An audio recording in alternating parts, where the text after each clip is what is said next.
I just wanted to share an experience I had with a bureaucrat in Ottawa. We're talking about language. This is during the days of the constitutional discussions in the early 1980s. And the chiefs in this province had struck a committee. They call it the Chiefs Committee on Self-Determination, which I thought was pretty soft language to begin with. We could have called it the Chiefs Committee on Sovereignty, for example. But we went to Ottawa to meet with an associate deputy or an assistant deputy, I forget now, because I'm getting old. But we were seeking some funding to participate in constitutional discussions. And the conversation was not about how we would be assisted to participate in constitutional talks, but changing our name. Somehow the name self-determination was offensive to this bureaucrat. And he wanted us to call it the Chiefs Committee on Self-Government.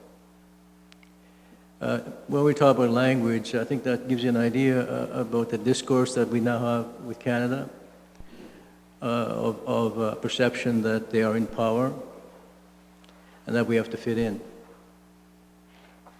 This has been a problem that we've experienced in our struggle to transform our lives as a people, but also on a very practical front at the ground level on the reserves. When we try to get involved in economic development, we can't build anything on the reserve without the consent of some bureaucrat that works for the Department of Indian Affairs. So it's that imbalance of power that needs to be broken. And I think Canada is not as big as it could be. And if it continues with its own approach, which is the European Foundation you talked about, it's going to implode on its own false identity. And what we're talking about here is not asking someone to love us, to accept us. We're not asking for someone to be in that way with us. We're just simply saying that we have a right to be here, right? And you better understand that soon.